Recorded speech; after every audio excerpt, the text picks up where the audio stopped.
The hypothesis testing we did, whether we were testing one sample or two, whether we were using T or Z, was limited to at most two samples. What happens if I want to compare more things? My real goal is to figure out if I can say, hey, there's variation between these things based on some factor or combination of factors. That's why this is analysis of variance, ANOVA. And I'm going to do as many means as I want, 3, 4, 5, 17, it doesn't matter. My question is, how many causal effects and relationships am I looking for? So if I think about comparing multiple means,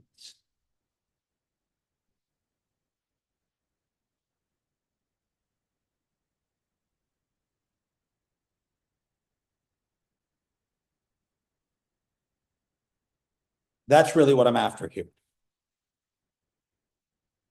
Good experimental design gives me the strongest possible inferences out of this. So I want to know, I've got this number result. Okay.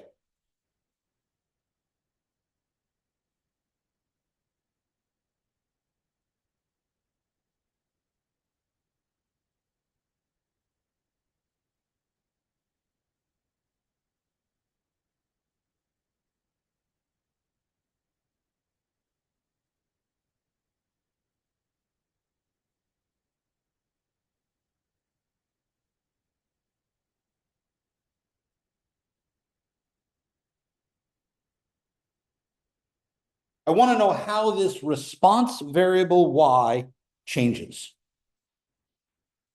Some numerical value. The example in the book at the very start on page 411 is about defect rates in automotive computer chips manufactured at different locations. So I have this number of defects. That's my response. What is it responding to? Well, a response variable, I can think of that in algebra, I can think of that as my y value, my dependent variable.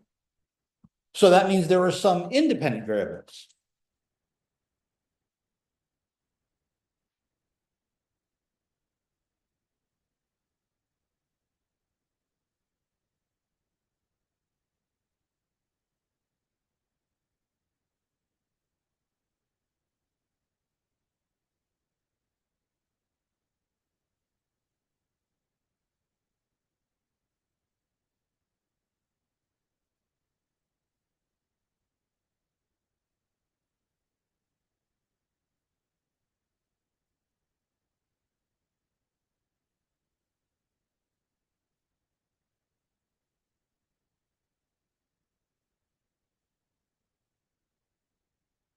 When I can figure out, hey, this thing, this independent categorical, wait a minute, what's categorical data?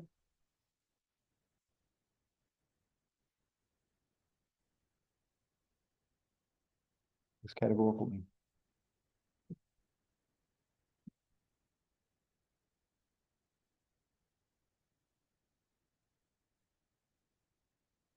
Not a number, it's just like a description. Right. So something like low, medium, high, color. Did you know that you can tell how likely a car is to be stolen by its color? Red cars are stolen more often than any other color. How the hell do we know that? Exactly this sort of process. But that's a factor. That's our independent variable.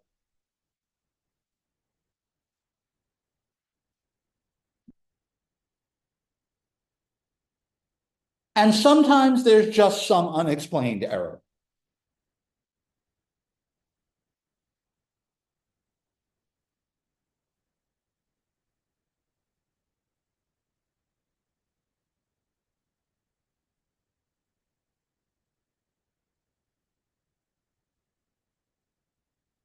So in the textbook example, we're looking at the variation in defect rate of computer chips made in a bunch of different plants. So I go to my different plants and I say, all right, I need to know how many chips failed today. And I do this for 10 days in a row. And I get, for my 4 different plants, I get 10 readings each. And I can now ask the question, are the average number of failures the same? Or is one of these plants or more of these plants different from others? Looking at this, just looking at it, do you think the average rate of failure at all 4 plants is the same? I don't know. I don't actually have the average of any of these data marked. I got a 95% confidence interval somewhere in there. There's not a clear marking on what that is. I need to figure out, does being at a different plant explain a variation in failure rate? Is the plant an explanation? Now, in this case, I only have one factor. I'm only looking at which plant were we at. I could have multiple factor ANOVAs, in which case I would look at the combinations of possible factors. Maybe I don't only need to look at the plant location. Maybe I also need to look at what day of the week it is. Maybe there's more failures on Friday than there are on Thursdays. I don't know. But then I could have different failures, different combinations of factors.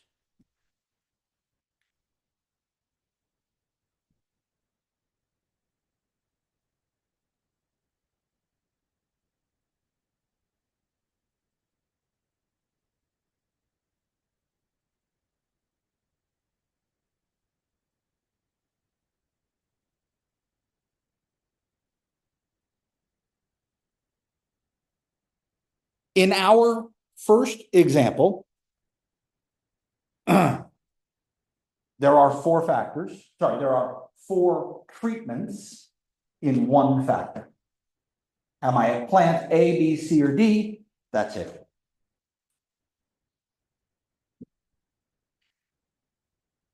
If I only had 2, I would be comparing variation between 2 things. Wait a minute. Comparing variation between 2 things. That's what we did on Wednesday. What test did we use to compare variation between 2 things on Wednesday?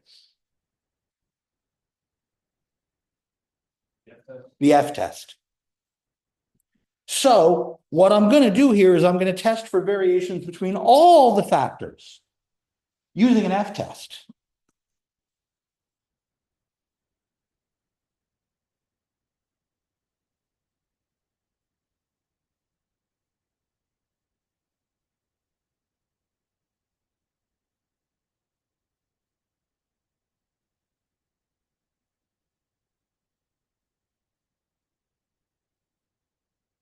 If I have lots of factors, this is going to be fairly expensive, right?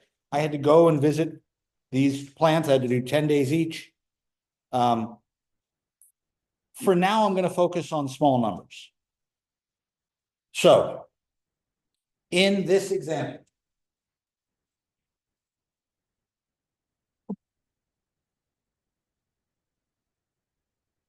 I need a null hypothesis and an alternate hypothesis so I can make a test. If I'm trying to look at variation, my null hypothesis is always going to be there's no variation.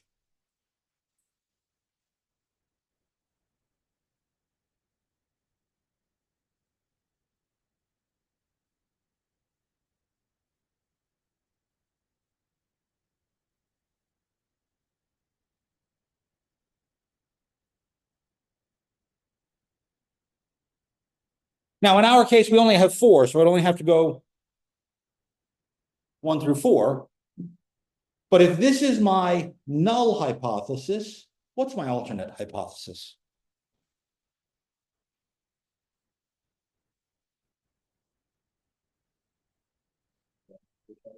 At least one of them somewhere is different.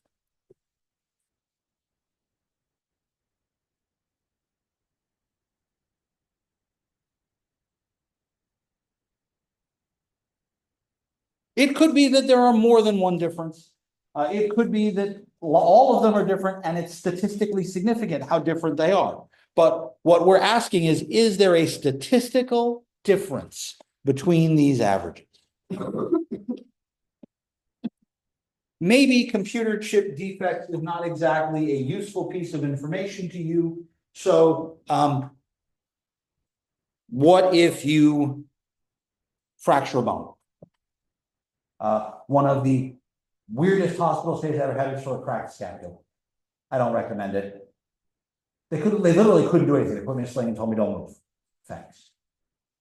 But I had to stay in the hospital a day. So I fracture a bone. How long do I have to stay in the hospital? Well, what fracture is it? How severe a fracture is it? Those are two different things that I should be able to look at for variance. I could say, oh, you've got an injury in the face, the arm, the hip of the leg, hip of the thigh, the calf of your foot, and then anything else. Here are my categories. Does where you are fractured change the length of your hospital stay?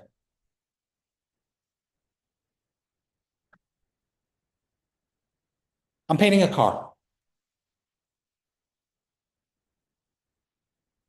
Paint a car with an airbrush, right? Big sprayer. Well, paint has to flow smoothly through that sprayer. The viscosity of the paint might change with the temperature. Does it? Is there a statistical significance between the rate at which my paint flows and the temperature? Notice in here, our temperature ranges are fairly narrow. Low is around 15 degrees Celsius, 15 Celsius. 15 Celsius is 60-ish Fahrenheit. And then every 5 degrees is a 9-degree difference Fahrenheit. So 60, 70, 80 roughly. Okay, it was 80 yesterday. It's going to be 70 today. How is my paint going to change? If I'm painting a car, I need to know this. I don't know what you are doing and what you will need to analyze, but those are just a couple of categorical ideas. So I can say, oh, here are the things I want to know if there's a difference when I do this. In the temperature one, I couldn't use numerical values because our factors are categorical data. So I took my numerical data, temperature, and made ranges. Low temperatures, medium temperatures, high temperatures. That way I had categorical factors. I am going to make some assumptions here. And these assumptions, we'll figure out ways to test for them.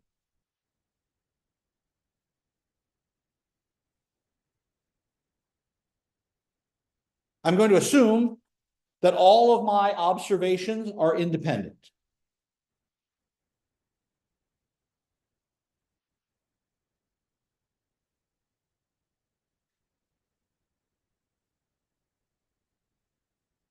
So it isn't like my being there or looking at first one and then the other changes the values I get out. I'm going to assume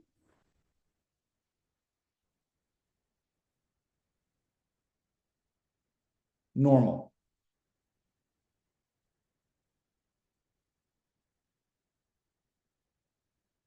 If I don't have a normally distributed population, I can take a larger sample. I can take repeated samples. And then I can use the central limit theorem to say it's normal enough. And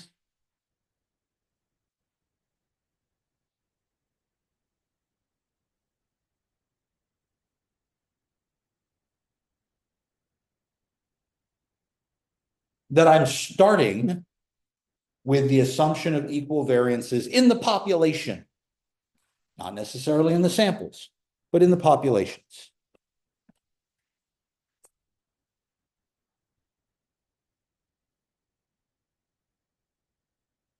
It is possible to work around these assumptions. It is possible to do ANOVA even if you don't have normally distributed populations, even if you don't have equal variances among the populations, even if you have dependent behavior in your observation. We can adjust our ANOVA model for that.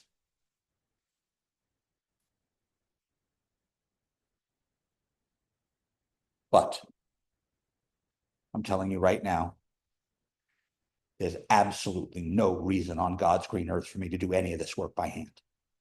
Doing the calculations for ANOVA are 2 or 3 pages of work. I'm never, ever going to do this by hand. I can do some of it on the calculator. It will be a lot easier to do in Excel or another statistical software piece.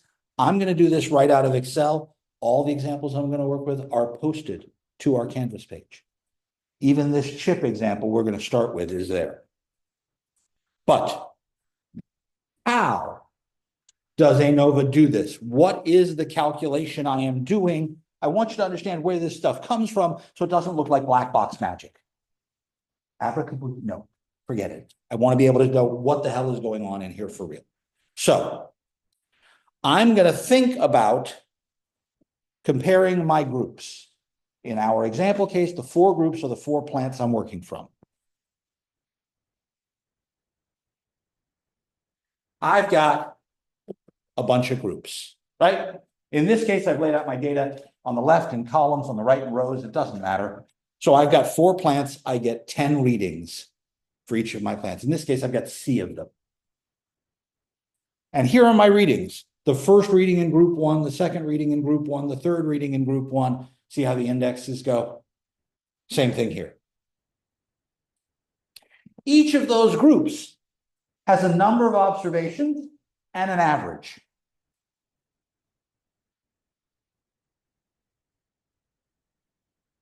Ideally, the number of observations will be equal, but it doesn't have to. I'm going to add up all of the number of observations to give me my total numbers. I'm going to do something with degrees of freedom. And now here's the ugly part. I got to do a whole crap ton of calculations. Look at this garbage. I'm going to gloss over this because the end result is a big bunch of stuff and we end up with an F value. So what is this doing? What it's doing is it's assuming. It's assuming that the way we get our Y values is a linear equation.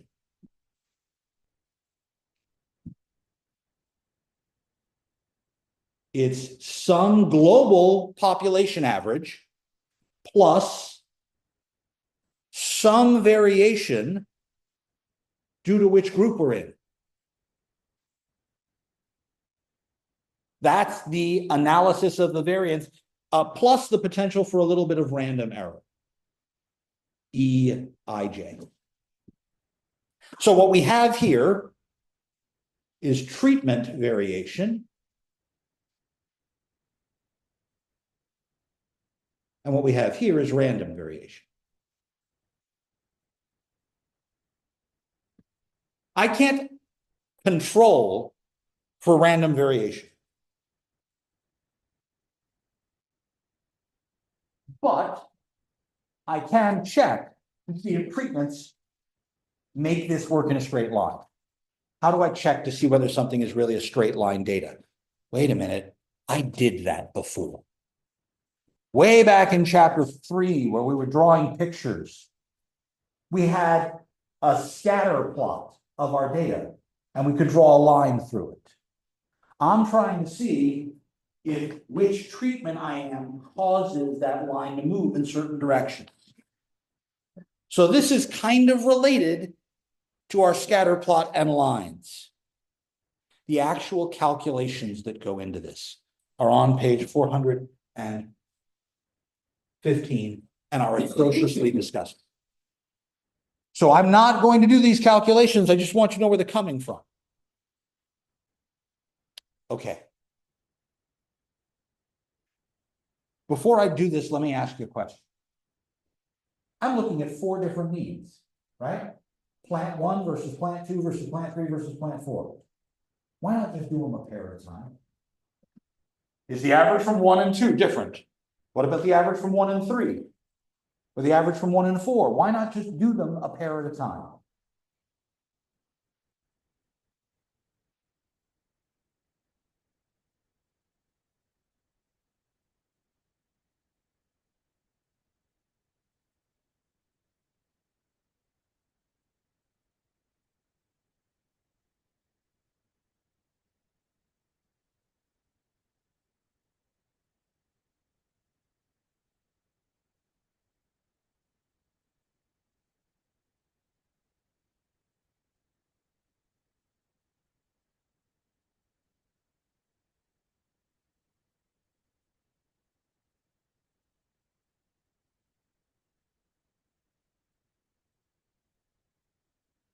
My question to you, how many pairs can I get from 4 items?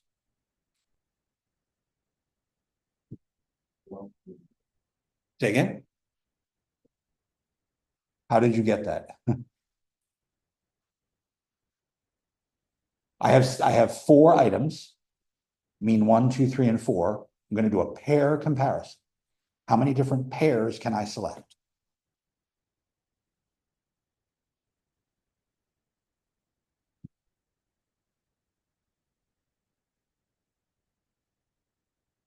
This is actually a probability question from chapter 5. It was a long time ago, man.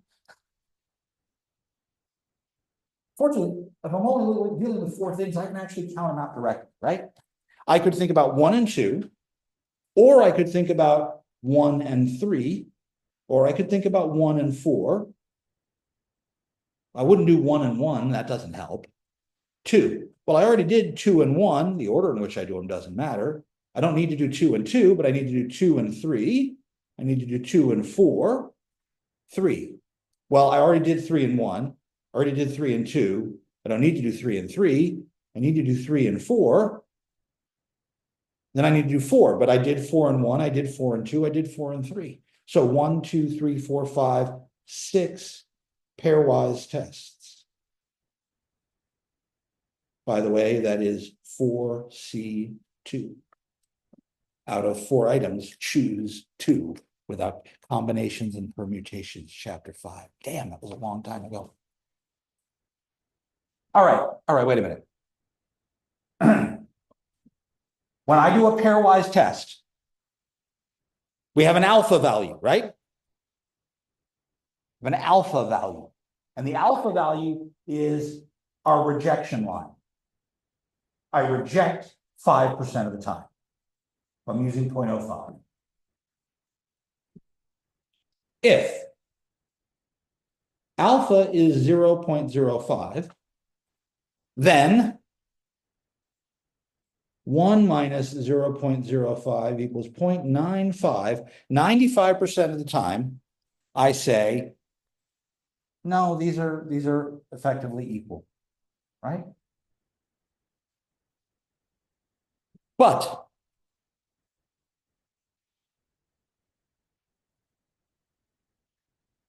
that means I could be wrong, right? It's possible I made a mistake.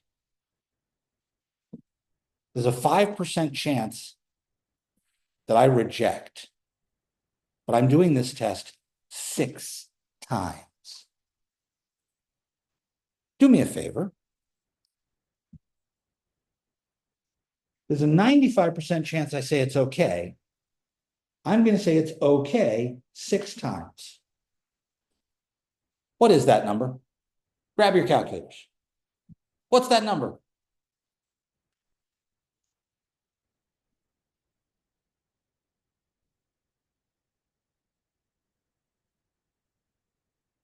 So instead of being 95% confident in my answer, I'm now only 73% confident in my answer.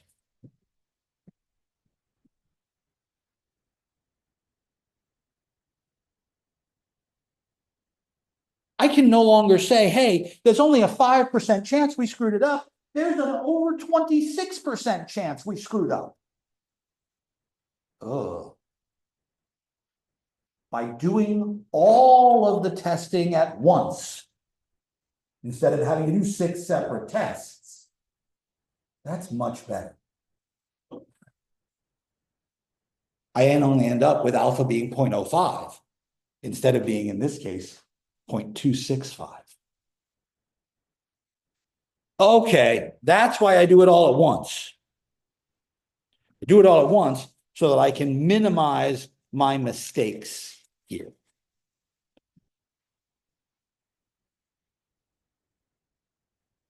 Now,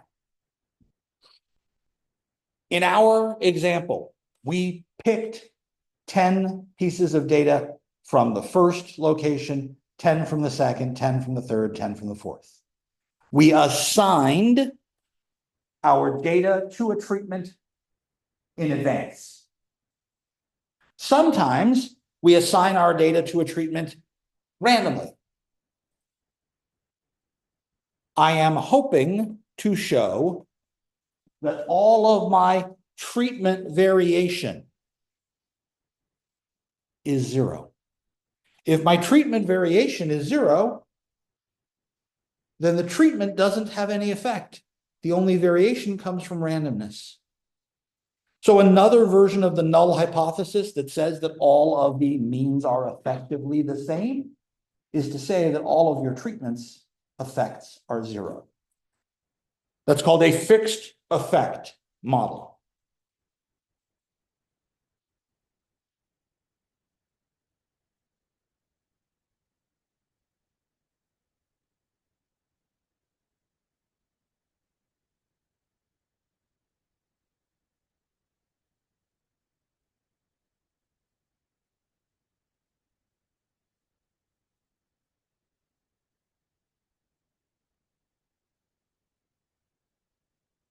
So whatever variation I have between my pieces, it's randomly distributed, and it's normally distributed random. Okay.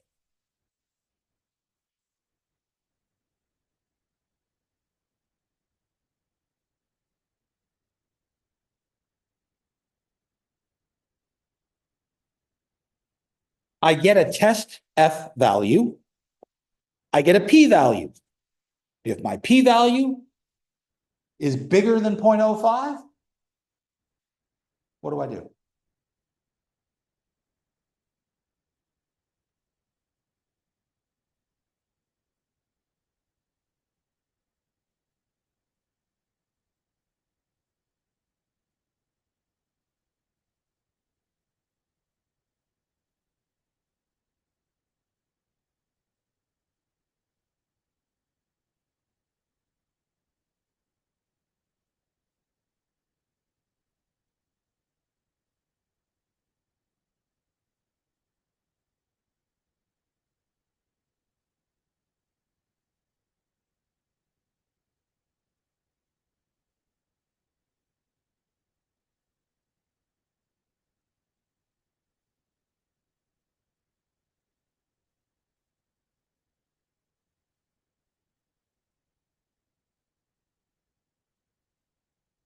So I get a P value.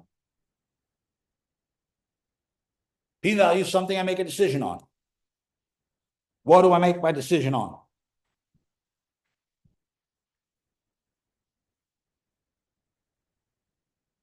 The other way to do it is with a critical F and a critical left and right, but I'm just assuming for the moment we're going to look at the P value because that's easier.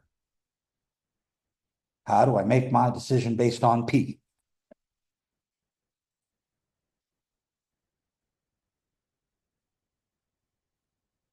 More than you fail to reject and it's less than you reject.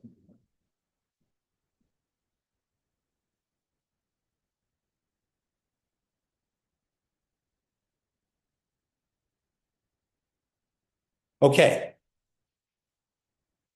Rejecting the null hypothesis means I conclude what?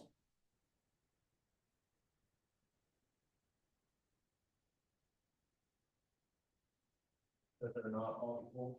There is some difference based on my treatment.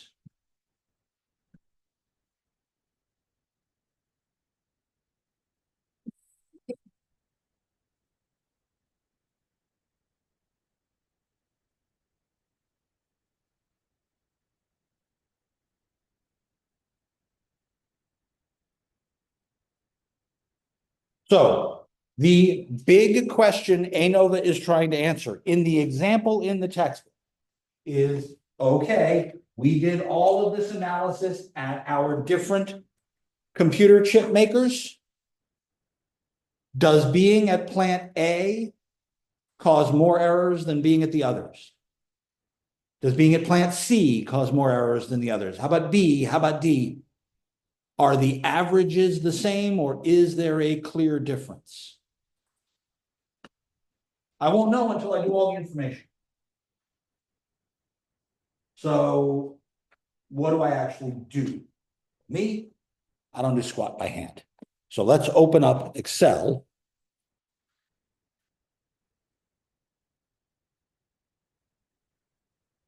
And let's do an example. Now, this is actually a different example than the chip example in the textbook. This problem says, hey, we pack cartons.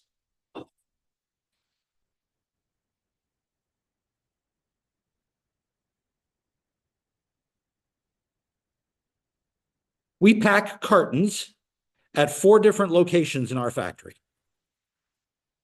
Stations 1, 2, 3, and 4. This is how many cartons we pack on any given day. Now, it started, you'll notice over here, with all of the data in one big column. And I just said, nope, we're going to stack it by station.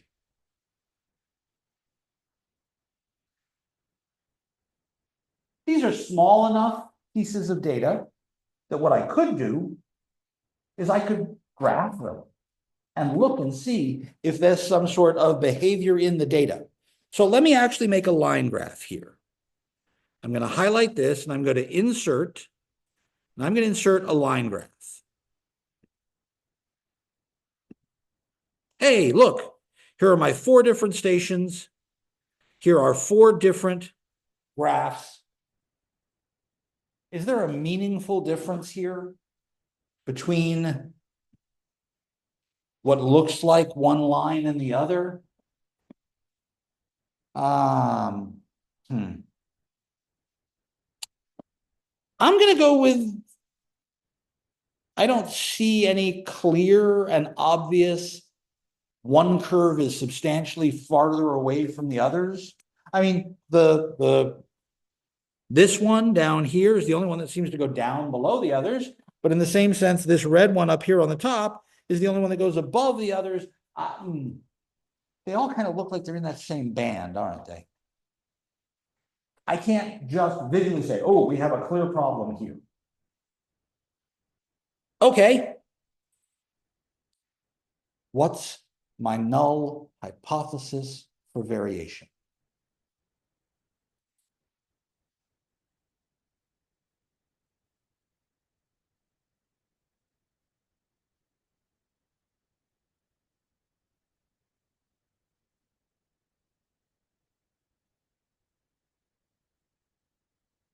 When I'm doing an ANOVA, the null hypothesis is always the same. What's the null hypothesis here?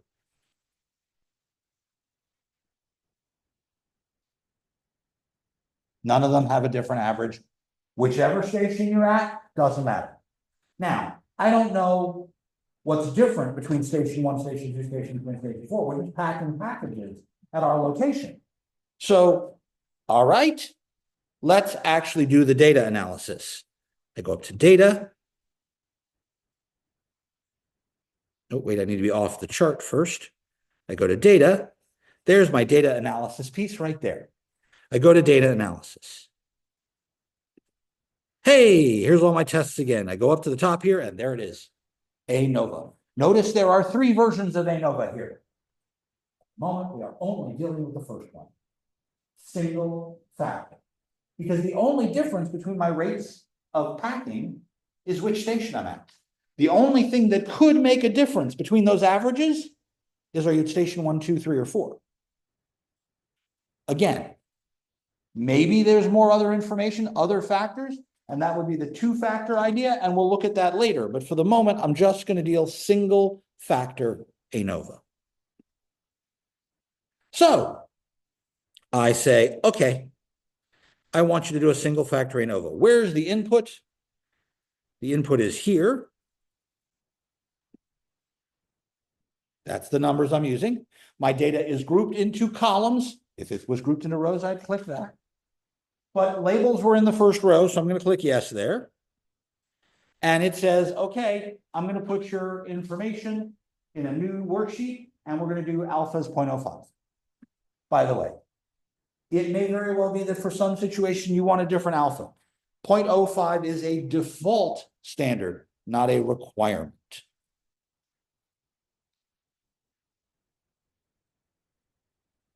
Before I actually tell it go,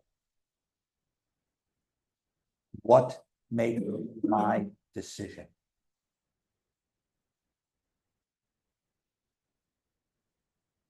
When do I keep? When do I reject the null hypothesis?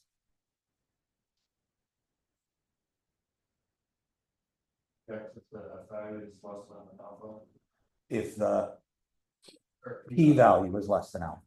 Or if my f is bigger than my critical value. But I haven't seen how to do the f's. That's, again, the ugly number. I think it's much easier in this case to look at the p-value. I reject if my p-value is too small.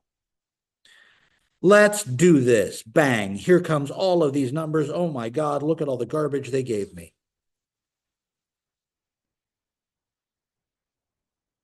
There's a lot of information here. At the top, I have a summary of all of the information out of the group. Those are the descriptive statistics that we already know how to do. I've got in this list right here, I've got the number, the total, and the average, and the variance for each of these. Now, variance, not standard deviation. So I've squared that. If you take the square root of the numbers in that fourth column where it says variance, that's our standard deviation. And then down here, it's a little hard to read because the column is too small. Let me make the column bigger. It talks about the source of the variation.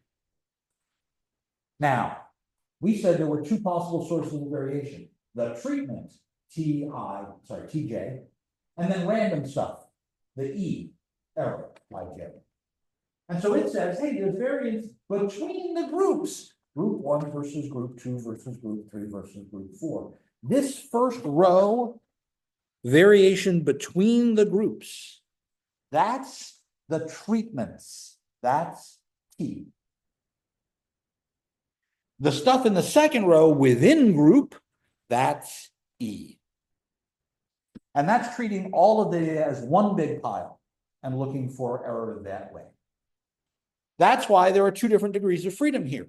Notice the degrees of freedom between the groups, that's the number of groups minus 1. The degrees of freedom within the group takes 1 off for each group. That's why that's 16. Total degrees of freedom combines those, that's n minus 1, like it's almost always been. Okay.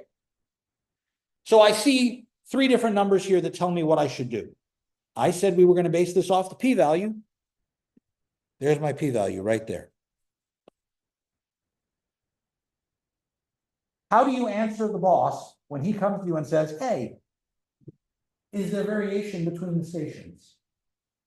Yes or no?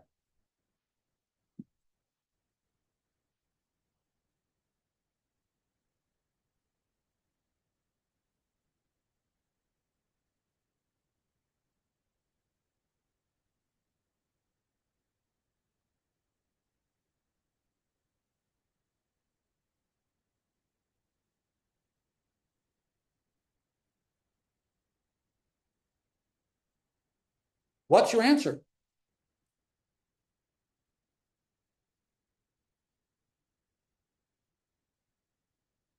This is what they pay you the big bucks for, people. Answer the question. Variation, so very smaller. P-value is less than 0.05. Alpha was 0.05. This number is less than 0.05. I should reject my null hypothesis. The null hypothesis was there is no difference. Null. You can remember that. Null means no difference. I'm rejecting that. There is a difference.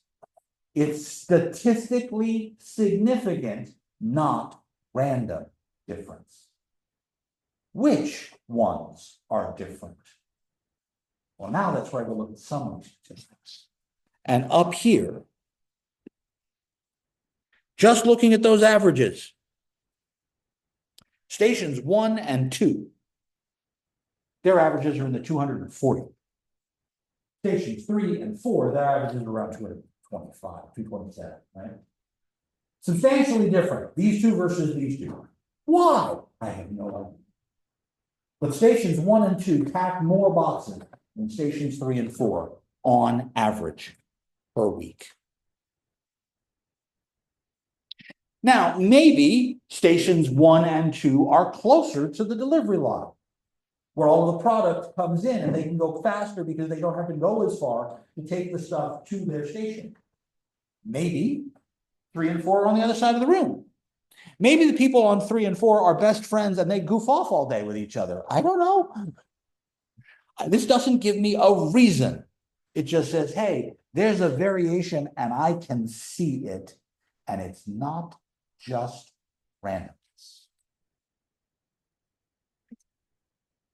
I could also look at the F value that was calculated and compare it to the critical value. This is a right tail test. My calculated value is 4.12. My critical value is 3.24. It's too big. We're in the rejection zone. ANOVA is a right tail test in this case. Questions?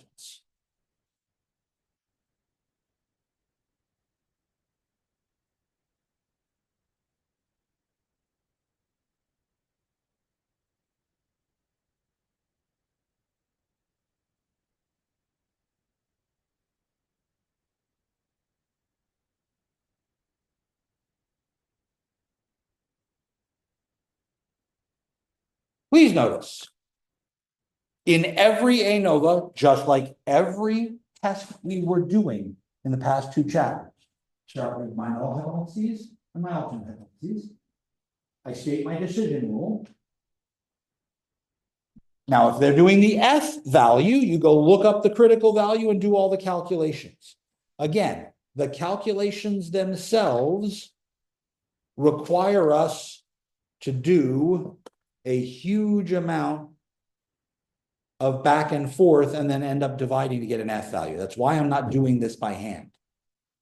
Doing it all on the computer gives me that F value. But there is exactly the same results we got out of Excel. And the critical number I need is right there. That p-value being smaller than 0.05 tells me everything I want to know.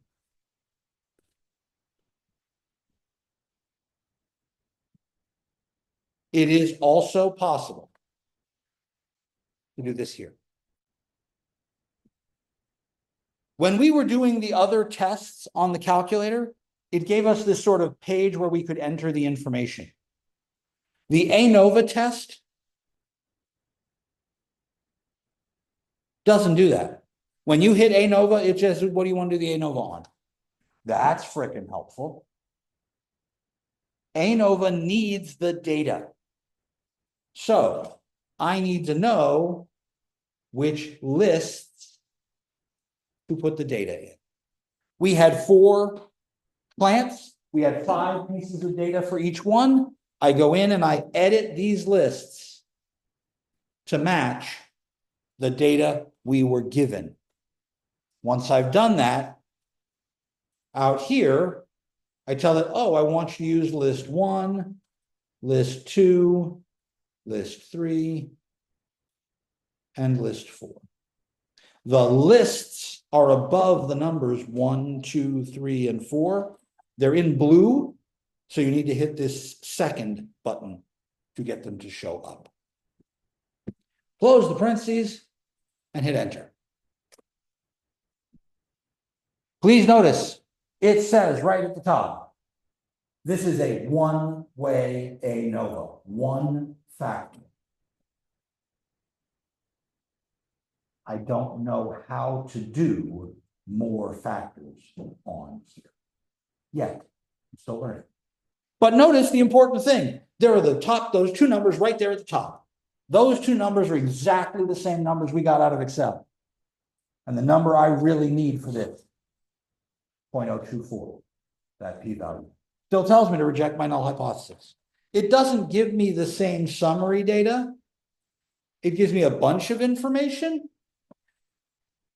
But right now, I don't think that information is all that useful to me.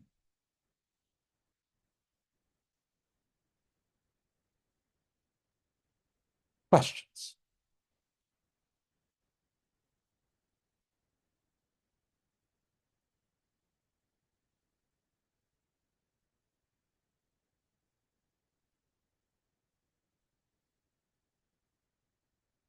Here's a summary piece of information. Now, since I didn't tell you how to do the calculations, I don't know what that F value is. That yellow box there, I can't fill it in right at the moment. So let me ask you a different question. How many groups were there?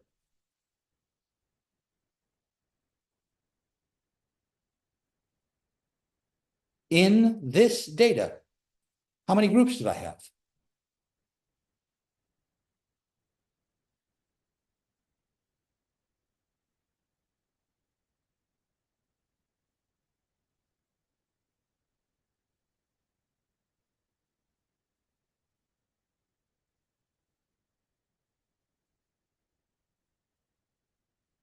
Because the degrees of freedom is the number of groups minus 1. Okay, wait a minute. How many actual people were there in this sample?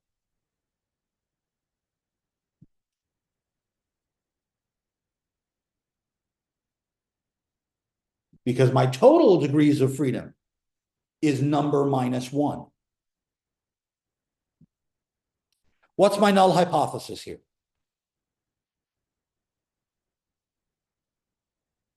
We're doing an ANOVA. What's my null hypothesis every time? All the means are equal. The alternate hypothesis is at least one mean is different. Now, at this point, what I could do is I could say, oh, I've got 5 groups. I've got 40 people. That means there's 2 different degrees of freedom, right? Number of groups, and take away 1 for each group. I can go to the F test. I can go to the table in the back of the book and I say at 0.05, what's the F value? To get this number,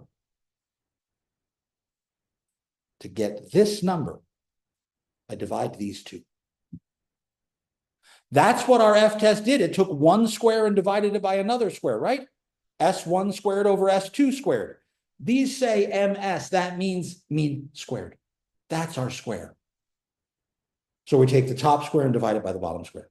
In this case, that's going to give us some number like 1.9-ish, close to 2, because it's like 30 over 15. It's close to 2. So I would need to know what my critical value is, and then I could compute a P. Or I could take that F value and compute the P value from it. And then I can say yes or no. But I need to go to the table to do that. I don't want to do this on the table. We'll do some more examples on Monday. On Monday, the homework for chapter 10 is due, and I'll post the key immediately after class, and on Wednesday is the exam. That's chapters 8, 9, and 10.